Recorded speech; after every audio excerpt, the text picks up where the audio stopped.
everyone, welcome to SDKM Animation YouTube channel. This is the first video lecture for a 12th class HSC board lesson number 3 which is Ionic Equilibria.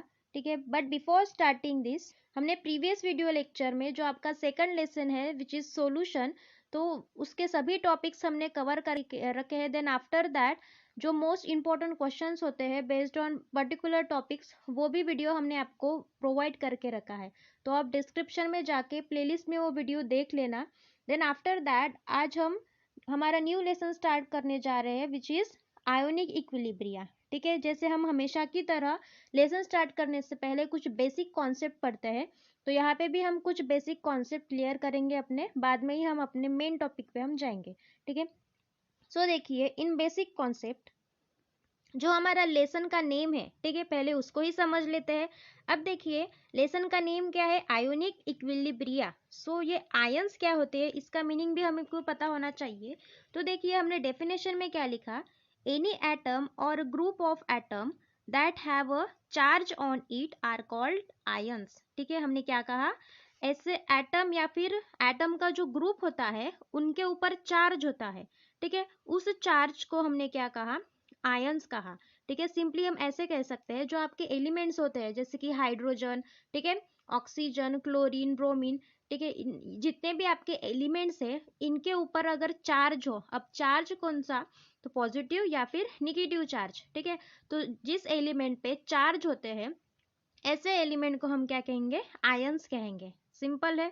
ठीक है, अब देखो हमने next line में क्या लिखे, ion have a two type. ठीक है, हमको तो पता है आयन के दो टाइप्स होते हैं, एक पॉजिटिव आयन एंड दूसरा नेगेटिव आयन. ठीक है, ये इन एग्जाम्पल हम कंसिडर करते हैं, हम एक पर्टिकुलर सॉल्ट को कंसिडर करेंगे जो हमारा कॉमन एग्जाम्पल है, कौन सा, NaCl. ठीक है, अगर NaCl को हमने वाटर में डिजोल्व किया, ठीक है, देखिए जब हम वाटर में डिजोल्व करते हैं NaCl को, ठीक है, तो जो हमारा NaCl होता है वो डिसोसिएट होके आयंस का फॉर्मेशन करता है. ओके, अब ये डिसोसिएट होना मतलब क्या, हमने आपको जो सॉल्यूशन लेसन है वहां पे पढ़ाया था, डिसोसिएशन का मतलब होता है ब्रेक होना. ठीक है, तो जो आपके NaCl है वो आयंस में डिसोसिएट होते हैं जब वो वाटर के कांटेक्ट में आते हैं, तो हमें वहां से क्या मिलता है, Na plus ion and Cl minus ion. ठीक है, ये दो आयन्स मिलते हैं. देखिए हमने एक एक्सपेरिमेंट के थ्रू यहाँ पे रिप्रेजेंट किया है. ठीक है, एक बीकर कंसिडर करना है, उस बीकर में वाटर लेना है एंड उस वाटर में हमने NaCl को ऐड किया, तो जो NaCl था वो ब्रेक होके Na plus and Cl minus ion को रिप्रेजेंट करता है. ठीक है, जो पिंक से रिप्रेजेंट है वो आपका Cl माइनस है एंड जो ग्रीन है वो आपका Na प्लस है. ठीक है, सो देखिए आपकी रिएक्शन क्या होंगी, NaCl add in water, so they get dissociate into two ions, Na plus and Cl minus ion. ठीक है, ये आपकी रिएक्शन है, ये सिंपल रिएक्शन है. आफ्टर दैट देखिए इक्विलिब्रिया और वी कैन से इक्विलिब्रियम. ठीक है, सेकंड वर्ड जो आपका है, हम यहाँ पे वर्ड्स के मीनिंग पढ़ रहे हैं, तो इक्विलिब्रिया क्या होता है. सो देखिए हमने डेफिनेशन लिखी है इक्विलिब्रिया की, the concentration of reactant and concentration of product do not change is called equilibrium. ठीक है, क्या कहा हमने यहाँ पे, जो कॉन्सेंट्रेशन होता है रिएक्टेंट का एंड कॉन्सेंट्रेशन ऑफ प्रोडक्ट्स का. ठीक है, अब रिएक्टेंट एंड प्रोडक्ट आपको ये पता ही है, जो रिएक्शन होती आपकी, जो LHS साइड होती उसको हम क्या कहते हैं, रिएक्टेंट कहते हैं, एंड जो RH साइड होती है वो प्रोडक्ट. ठीक है, तो देखिए यहाँ पे हमने एग्जाम्पल लिया है, हमें अब इक्विलिब्रियम समझना है. ठीक है, तो देखिए एक मॉलिक्यूल कंसिडर करना है. अब मॉलिक्यूल कौन सा, तो एसिटिक एसिड मीन्स CH3COOH, ये मॉलिक्यूल हमने यहाँ पे कंसिडर किया है. ठीक है, अब इस मॉलिक्यूल को अगर आप वाटर में डाल रहे हो, ठीक है, तो वहां से आपको आयंस का फॉर्मेशन होगा. ठीक है, तो कौन सा आयंस मिलेगा, ये एसिड है तो एसिड हमेशा H प्लस आयंस आपको प्रोवाइड करता है, देता है. ठीक है, तो यहाँ पे H plus ion and CH3CO negative ion इनका फॉर्मेशन है. अब देखिए ये इक्विलिब्रियम, यहाँ पे देखिए यहाँ पे जो एरोज है वो कैसे है, डबल एरो है, एंड जो NaCl वाली रिएक्शन थी वहां पे सिंगल ही एरो दिख रही. तो ये ऐसा चेंज क्यों, तो देखिए अगर एक एग्जांपल लेंगे हम. ठीक है, आपने अगर 10 मॉलिक्यूल लिए हैं CH3COOH इस कंपाउंड के, और आपने उसको वाटर में ऐड किया, ठीक है। कितने मॉलिक्यूल कंसिडर किए हमने यहाँ पे? 10 मॉलिक्यूल कंसिडर किए। अगर हमने उसको वाटर में ऐड किया, 5 ही मॉलिक्यूल डिसोसिएट हो रहे हैं। डिसोसिएट हो रहे हैं मतलब ब्रेक हो रहे हैं, ठीक है। तो अगर 5 मॉलिक्यूल डिसोसिएट हो रहे हैं तो 5 मॉलिक्यूल क्या होंगे? जैसे कि वैसे ही रहेंगे अपने इनिशियल स्टेज में, वो डिसोसिएट नहीं होंगे। तो यहाँ पे देखिए, जो आपका कॉन्सेंट्रेशन होगा रिएक्टेंट साइड, मतलब ही जो आपका मॉलिक्यूल वाला साइड है, and concentration of product side, वहाँ पे कुछ चेंज हो रहा है क्या? यहाँ पे 5 मॉलिक्यूल ब्रेक नहीं हो गए, कौन सी साइड? रिएक्टेंट साइड में, एंड जो 5 मॉलिक्यूल है प्रोडक्ट साइड के, वो डिसोसिएट हो गए। मतलब यहाँ पे इक्विलिब्रियम को आ गया दोनों के बीच में, जो रिएक्टेंट एंड प्रोडक्ट साइड है। दैट वाई ये जो आप एरो है यहाँ पे, ठीक है, ये एरो क्या रिप्रेजेंट करता है यहाँ पे? रिवर्सिबल और equilibrium between reactant and product side, ठीक है। एंड और एक बात, जो आपका ये एरो है, डबल एरो, ठीक है, और इसे हम क्या कहेंगे? रिवर्सिबल रिएक्शन, ठीक है। ये रिवर्सिबल रिएक्शन को रिप्रेजेंट कर रहा है, ठीक है। मतलब अगर आपने positive ion and negative ion को मिक्स किया, कंबाइन किया, तो अगेन आप जो आपका CH3COOH मॉलिक्यूल है, इसका फॉर्मेशन कर सकते हो, ठीक है। सो समझा इक्विलिब्रिया और इक्विलिब्रियम क्या होता है? ठीक है, सिंपल है। आयन मतलब क्या? ऐसे एटम जिनके ऊपर चार्ज होता है, एंड इक्विलिब्रियम मतलब क्या? जो रिएक्टेंट एंड प्रोडक्ट साइड को सेम करता है या फिर सेम दिखाता है, ठीक है। क्लियर है? देन आफ्टर दैट इन दोनों वर्ड को अब हमें कंबाइन करके उसकी डेफिनेशन पढ़नी है, ठीक है। अब डेफिनेशन कैसी होंगी उसकी, तो देखिए, the equilibrium between ion and unionized molecule in solution is called as ionic equilibrium, ठीक है। क्या कहा हमने? ये इक्विलिब्रियम होता है किनके between? Ions and unionised molecule, ठीक है। जैसे हमने एग्जांपल में ही पढ़ा था, जो एसिटिक एसिड का मॉलिक्यूल था, ठीक है, एग्जांपल में हमने 10 मॉलिक्यूल लिए थे, तो वहां से बस 5 मॉलिक्यूल क्या हो रहे थे? आयोनाइज्ड हो रहे थे। आयोनाइज्ड हो रहे थे मतलब ही ब्रेक हो रहे थे, एंड 5 मॉलिक्यूल अनआयोनाइज्ड थे, वो ब्रेक नहीं हो रहे थे, मतलब ही उनके बिटवीन एक इक्विलिब्रियम, ठीक है। यहाँ पे भी 5 मॉलिक्यूल बचे और वहां पे भी 5 मॉलिक्यूल है, मतलब ही दोनों के बिटवीन इक्विलिब्रियम का फॉर्मेशन हो गया। तो ऐसी टर्म को या फिर ऐसे सॉल्यूशन को हम क्या कहेंगे? आयोनिक इक्विलिब्रियम, ठीक है। क्लियर है अब आयोनिक इक्विलिब्रियम क्या होता है? अब देखिए fourth and most important point, ठीक है। और इस पॉइंट को हमने जो हमारा सॉल्यूशन लेसन है वहां पे भी समझा के दिया है, ठीक है। सो देखिए, ये है आपका इलेक्ट्रोलाइट एंड नॉन इलेक्ट्रोलाइट, ठीक है। अब देखिए इलेक्ट्रोलाइट मतलब क्या होता है? The substance that dissociate into ions when dissolve in a solution और इन एक्वस मीडियम, ठीक है। क्या कहा हमने इलेक्ट्रोलाइट्स की डेफिनेशन? ये एक ऐसा सब्सटेंस है, ठीक है, या फिर एक पर्टिकुलर सब्सटेंस अगर हम कंसिडर करेंगे, उसको हमने वाटर में ऐड किया तो वो डिसोसिएट होता है और वहां पे आयंस का फॉर्मेशन करता है। ऐसे सब्सटेंस को हम क्या कहेंगे? एक्वस या फिर इलेक्ट्रोलाइट सॉल्यूशन कहेंगे, ठीक है। क्लियर है? ये हमने सॉल्यूशन लेसन में भी कंप्लीट किया है। इसका एक एग्जांपल कंसिडर कीजिए यहाँ पे, ठीक है। जो आपका हाइड्रोक्लोरिक एसिड होता है, ठीक है, मीन्स HCl, अगर उसको आपने वाटर में ऐड किया तो जैसे ही वो वाटर में जाएगा तो वहां पे आपको H plus and Cl minus, मतलब वहां पे उनका डिसोसिएशन होगा, ब्रेकेज होगा, ठीक है, और वहां से H plus and Cl minus ion आपको मिलेगा, ठीक है। सो यहाँ पे क्या हो रहा है? ठीक है, जब आपने उस सब्सटेंस को वाटर में डाला, तब आपको वहां से आयंस का फॉर्मेशन हो रहा है, ठीक है। मतलब ही इस एक्वस मीडियम को या फिर एक एक्वस सॉल्यूशन को हम क्या कहेंगे? इलेक्ट्रोलाइट कहेंगे, ठीक है। Then after that non electrolyte क्या होगा? फिर बिल्कुल इसका अपोजिट होगा, ठीक है। देखिए, the substance that do not dissociate into ions when dissolve in solution और इन एक्वस मीडियम, ठीक है।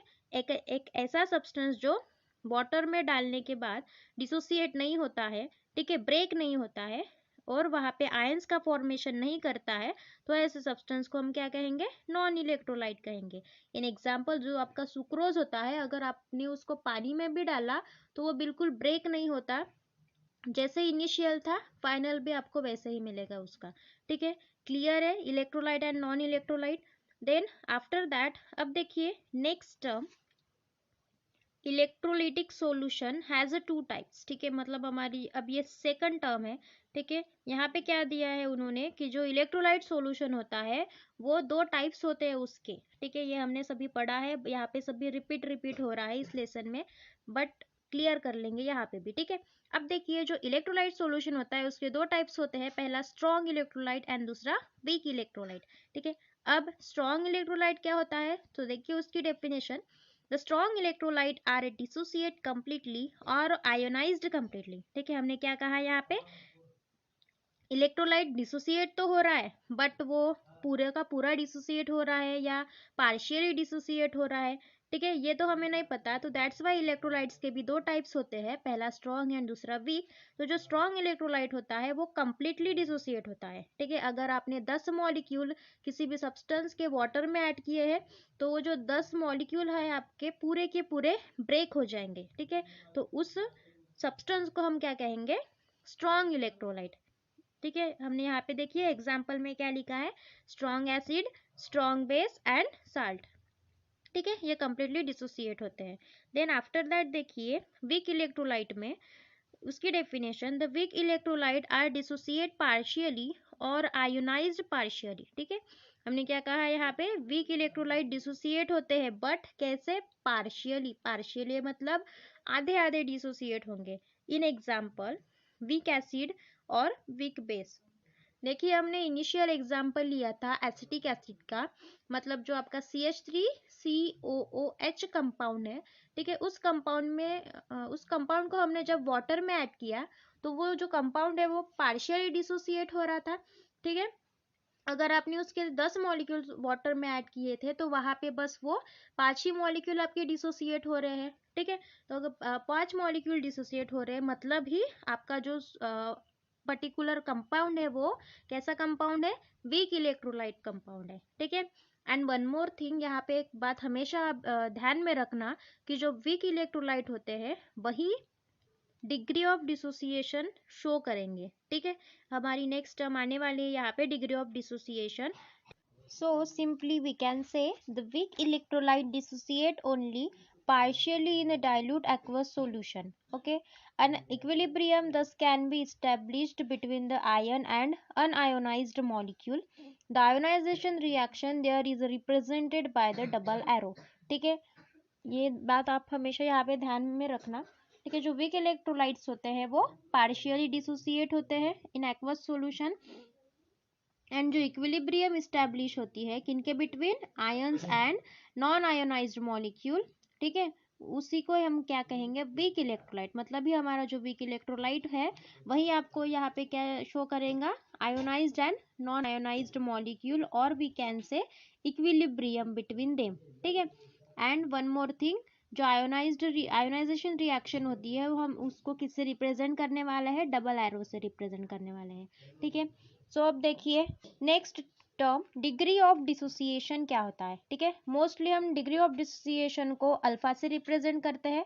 अब डेफिनेशन देखिए, the ratio of number of moles dissociated divided by total number of moles, ठीक है।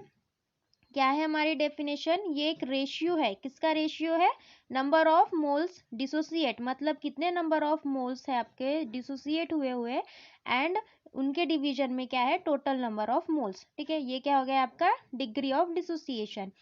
और ये हमेशा आपको फार्मूला ध्यान में रखना है, alpha is equals to number of moles dissociated divided by total number of molecules, okay. ये हो गया आपका equation number 1। Then after that one more thing most important, यहाँ पे एक डेफिनेशन है या फिर फार्मूला बोल सकते हैं, किसका, percentage of degree of dissociation, ठीक है। अब percentage of degree of dissociation अगर हमें फाइंड आउट करनी है तो हम ये कैसे करेंगे, सो देखिए जो आपका डिग्री ऑफ डिसोसिएशन है उसको हमें 100 से मल्टीप्लाई करना है, ठीक है, मतलब ही अल्फा इंटू 100, तो आपको यहाँ पे वैल्यू मिल जाएंगी percentage of degree of dissociation की, ठीक है, क्लियर है। सो देखिए आफ्टर दैट और एक चीज़ हमें यहाँ पे क्लियर करना मोस्ट इम्पॉर्टेंट है, ठीक है, और वो चीज़ है एसिड एंड बेस क्या होता है, ठीक है, उनकी जनरल प्रॉपर्टीज़ क्या होती है ये हमें पता होनी चाहिए, तभी हम आगे के जो पार्ट्स है आपके लेसन के वो आप आपके माइंड में वो क्लियर होते जाएंगे कि एसिड मतलब एक पर्टिकुलर क्या होता है, बेस कौन से आयन आपको एक्वस सॉल्यूशन में देता है, ये सभी पता होना चाहिए, ठीक है। और एक चीज़ जो एसिड एंड बेस की प्रॉपर्टीज होती है, 9th स्टैंडर्ड के हमने acid base and salt lesson पे वहाँ पे हमने वो कवर किया है, वो आप डिस्क्रिप्शन में जाके अगर आप देखना चाहोगे तो वो लेसन देख सकते हो। सो देखिए अब एसिड एंड बेस की प्रॉपर्टीज क्या होती है। तो एसिड की फर्स्ट प्रॉपर्टी, एसिड इज सोर इन टेस्ट, ठीक है। एसिड का टेस्ट कैसे होता है, अगर किसी ने पूछा तो आप क्या बताओगे, एसिड सोर होते हैं टेस्ट में। एंड जो बेस होते हैं वो कैसे होते हैं, बिटर इन टेस्ट, मतलब कड़वे होते हैं, ठीक है। Then second property of acid is, and ये जो सेकंड प्रॉपर्टी है मोस्ट इंपॉर्टेंट प्रॉपर्टी है, it gives H plus ion in aqueous solution, ठीक है। जो हमारा एसिड होता है, अगर एसिड को आपने वाटर में ऐड किया तो वो आपको हमेशा क्या देगा, H प्लस आयन देगा, ठीक है। फिर बेस में देखिए, it gives OH minus ion in aqueous solution, ठीक है। जो हमारा बेस होता है वो OH माइनस आयन देता है एक्वस सॉल्यूशन, ठीक है। और एक्वस सॉल्यूशन मतलब आपको पता ही है, अगर आपने वाटर में किसी भी एक कंपाउंड को ऐड किया तो वो जो आपका सॉल्यूशन बनता है उस सॉल्यूशन को हम एक्वस सॉल्यूशन कहते हैं, ठीक है। फिर देखिए third property, it turns blue litmus paper into red. जो हमारा एसिड होता है वो ब्लू लिटमस पेपर को रेड में कन्वर्ट कर लेता है, ठीक है। मगर अगर इन एग्जाम्पल हम, जो हमारा लिटमस पेपर होता है, लिटमस पेपर में हमने कुछ एसिड के ड्रॉप्स डाले, ठीक है, तो जो हमारा ब्लू लिटमस पेपर है उसका कलर वो रेड में कन्वर्ट हो जाता है, ठीक है। मतलब भी वो इंडिकेट क्या करता है कि जो आपका कंपाउंड है वो कंपाउंड कौन सा है, एसिड है। फिर बेस, बेस में क्या होता है, जो हमारा रेड लिटमस पेपर होता है वो ब्लू में कन्वर्ट हो जाता है, ठीक है।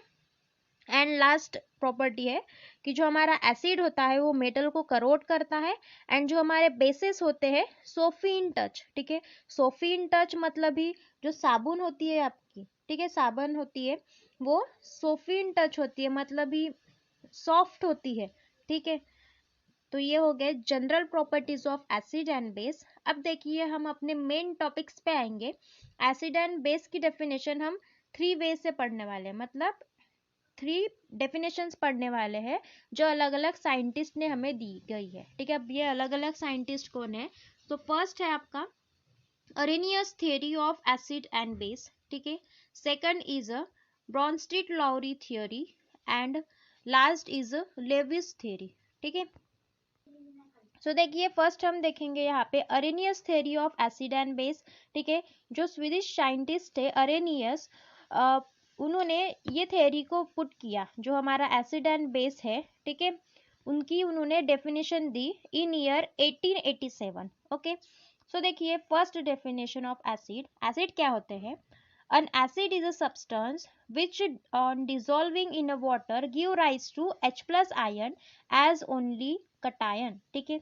क्या कहा हमने, एसिड एक ऐसा सब्सटेंस है जो वाटर में अगर डिजोल्व करें हम तो बस आपको H प्लस आयन ही देगा, मतलब ही कटायन देगा, ठीक है। जो H प्लस आयन पॉजिटिव जो है उसे हम क्या कहते हैं, कटायन कहते हैं, ठीक है। तो जो हमारे एसिड होते हैं वो H प्लस कटायन हमको देंगे, वो हो गए आपकी अकॉर्डिंग टू अरेनियस एसिड की डेफिनेशन, ठीक है। अब फॉर एग्जांपल हम कंसिडर करेंगे जो HCl होता है, ठीक है, स्ट्रॉन्ग एसिड लेंगे पहले, ठीक है। स्ट्रॉन्ग एसिड कौन सा है हमारा, HCl है, ठीक है। HCl को हमने अगर वाटर में ऐड किया तो वाटर में वो जाके डिसोसिएट होता है and H plus ion and Cl minus ion, देखिए मतलब यहाँ पे H प्लस आयन आपको मिल गया, ठीक है। वैसे ही हम अब वीक एसिड के लिए एग्जांपल लेंगे, तो देखिए वीक एसिड में क्या हो रहा है, CH3COOH मॉलिक्यूल, जो हमने पहले मॉलिक्यूल लिया था जब हम आयोनिक इक्विलिब्रियम की डेफिनेशन पढ़ रहे थे, यही मॉलिक्यूल लिया था एसिडिक एसिड का, तो यहाँ पे भी यही कंसिडर करेंगे बिकॉज जो एसिडिक एसिड है हमारा वीक होता है। एंड यहाँ पे आप पॉइंट नोट करके रखिए, जो हमारे वीक एसिड होते हैं या फिर वीक बेसिस होते हैं वही बस यहाँ पे आयोनिक इक्विलिब्रियम ये पैटर्न शो करता है, ठीक है। और हमने आयोनिक इक्विलिब्रियम क्या कहा था, जो अनआयोनाइज्ड एंड आयोनाइज्ड मॉलिक्यूल होते हैं उनके बिटवीन इक्विलिब्रियम का फॉर्मेशन होता है, मतलब ही जो डबल एरो होते हैं वो दिखते हैं, ठीक है। डबल एरो हम जहाँ पे लिखते हैं, ड्रॉ करते हैं, वो क्या शो करते हैं? Ionic equilibrium. मतलब ही जो स्ट्रॉन्ग एसिड होता है वो नहीं करेंगे आयोनिक इक्विलिब्रियम शो। क्यों? बिकॉज वहाँ पे देखिए वो कम्प्लीटली डिसोसिएट हो रहे हैं, बट वीक एसिड में कम्प्लीटली डिसोसिएट नहीं होते। जो एसिडिक एसिड है वो कम्प्लीटली डिसोसिएट हो रहा था क्या? नहीं हो रहा था। दैट्स वाई यहाँ पे हमने इक्विलिब्रियम का साइन लगाया है।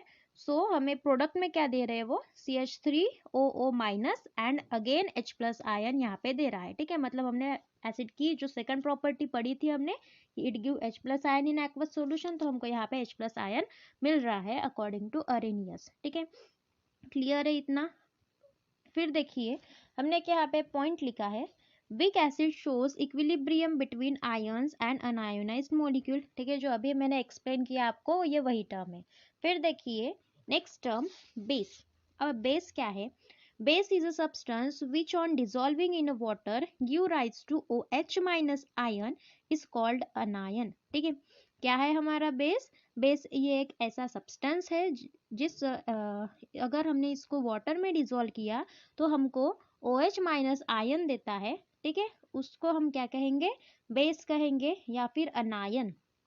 ठीक है, निगेटिव चार्ज रहा तो हम क्या कहते हैं? अनायन कहते हैं। पॉजिटिव रहा तो कटायन कहते हैं। ठीक है, क्लियर है? सो देखिए फॉर एग्जाम्पल हम वही लेंगे, ऊपर में क्या लिया था? एसिड के लिए एसिड का एग्जांपल लिया था strong acid and weak acid. तो यहाँ पे क्या रहेंगे फिर? Strong base and weak base consider करेंगे।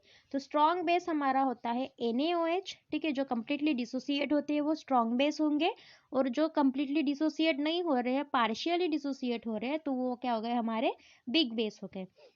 अब देखिए स्ट्रॉन्ग बेस में NaOH को जब मैं वाटर में ऐड किया, तो वाटर में ऐड करने के बाद मुझे यहाँ पे Na+ आयन मिला एंड OH माइनस आयन मिला। ठीक है, मतलब बेस, या हमने प्रॉपर्टी पढ़ी थी बेस की, वो हमें एक्वस सॉल्यूशन में क्या देता है? OH माइनस आयन देता है। ठीक है, हमेशा ये बात आप ध्यान में रखना कि एसिड H+ आयन देता है एंड जो बेस होता है वो OH माइनस आयन देता है।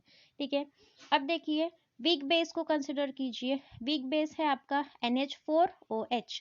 ठीक है, अब इस NH4OH को जब हमने वाटर में ऐड किया, तब NH4OH ये पार्शियली डिसोसिएट हो गया। ठीक है, पार्शियली डिसोसिएट होना मतलब आधे में या फिर कुछ मॉलिक्यूल डिसोसिएट होना। ठीक है, तो NH4+ आयन यहाँ पे मिला एंड OH माइनस आयन यहाँ पे मिला। ठीक है, मतलब हमारा बेस यहाँ से क्या देता है? OH माइनस आयन इसका फॉर्मेशन करता है। देखिए वहाँ पे भी जो हमारा वीक बेस है, वहाँ पे भी हमने साइन कौन सा यूज किया है? डबल वाला साइन, डबल एरो वाला साइन यूज किया है। ठीक है, क्यों किया है? बिकॉज यहाँ पे इक्विलिब्रियम हो रहा है आयंस के बीच में। मतलब ही जो प्रॉपर्टी यहाँ पे शो हो रही है वो प्रॉपर्टी कौन सी है? Ionic equilibria. ठीक है, क्लियर है? फिर देखिए आफ्टर दैट ब्रॉन्स्टीड लाउरी थियोरी। ठीक है, अब ये थियोरी क्या बताती है? तो J.N. Bronsted and T.M. Lowry's proposed a more general theory known as Bronsted-Lowry proton transfer theory। ठीक है, जो हमारी ये थियरी है लॉरी एंड ब्रॉन्स्टेड की, किस पे डिपेंडेंट है? तो this depends upon the proton. ठीक है, ट्रांसफर ऑफ प्रोटॉन।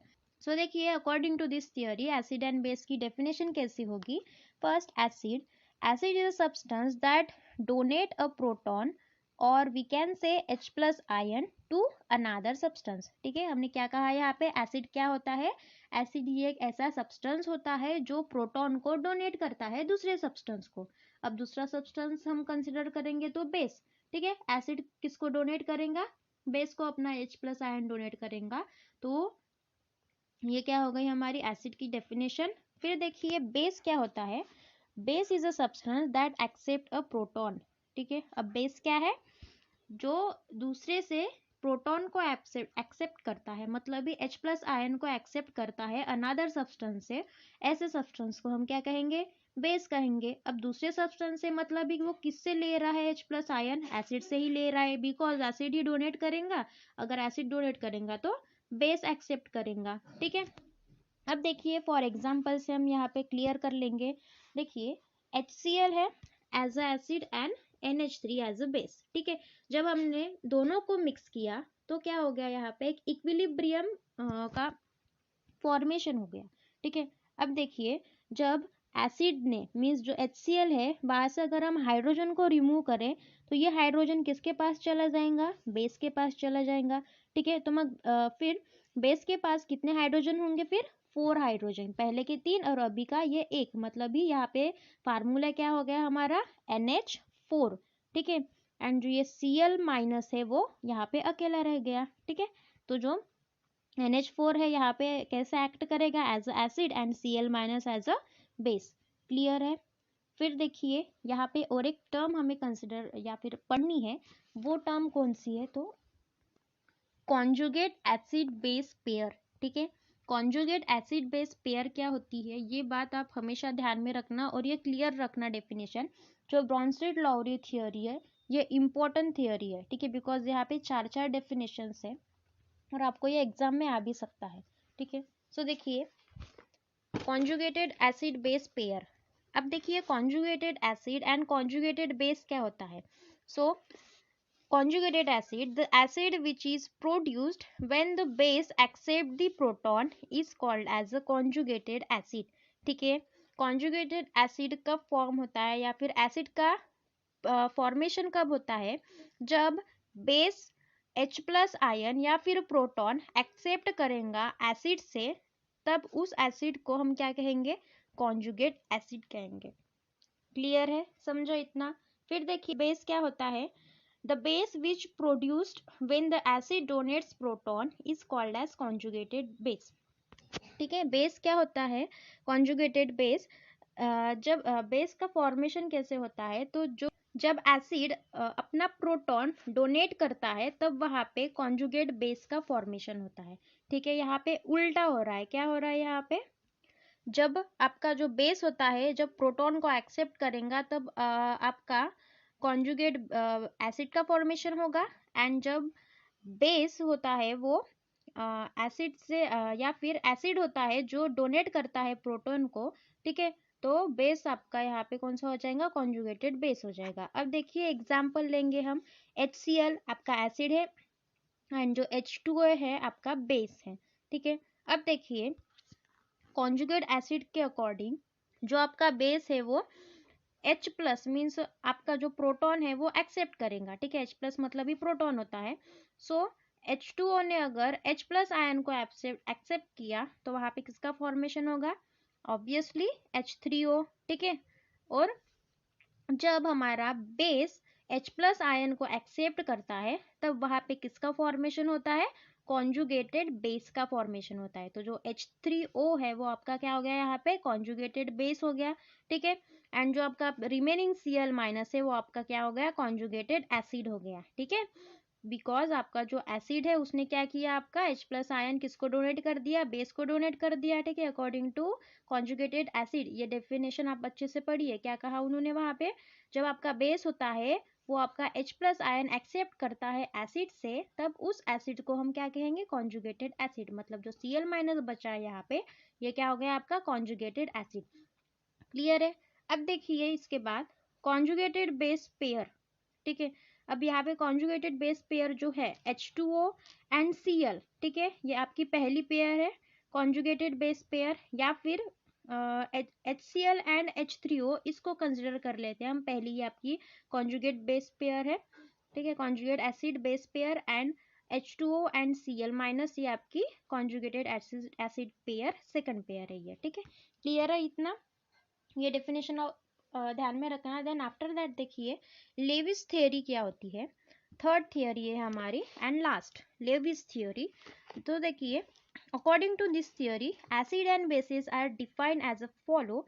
ठीक है, एसिड की डेफिनेशन देखिए क्या है, any species that accept a electron pair is called acid. ठीक है, सो एसिड ये एक ऐसी स्पीसीज है जो इलेक्ट्रॉन पेयर को एक्सेप्ट करती है, इसे हम क्या कहेंगे, according to Lewis theory acid की डेफिनेशन। ठीक है, क्या कहा हमने यहाँ पे, ऐसा एसिड जो इलेक्ट्रॉन पेयर एक्सेप्ट करता है एसिड कहेंगे। अब बेस क्या होगा, सो देखिए any species that donate electron pair is called as base. ठीक है, ये एक ऐसी स्पीसीज है जो इलेक्ट्रॉन पेयर डोनेट कर रही है।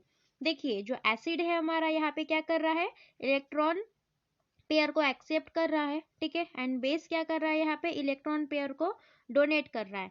तो यहाँ पे जो लेविस थियोरी है उल्टा ध्यान में रखना। अभी तक हम क्या पढ़ते आ रहे थे, एसिड यहाँ पे H+ आयन या फिर प्रोटॉन डोनेट कर रहा था, बट अब देखिए लेविस थियोरी में एसिड क्या कर रहा है, एक्सेप्ट कर रहा है। क्या एक्सेप्ट कर रहा है, तो इलेक्ट्रॉन पेयर एक्सेप्ट कर रहा है, ठीक है, क्लियर है इतना। अब देखिए इसका एक एग्जाम्पल देख लेते हैं।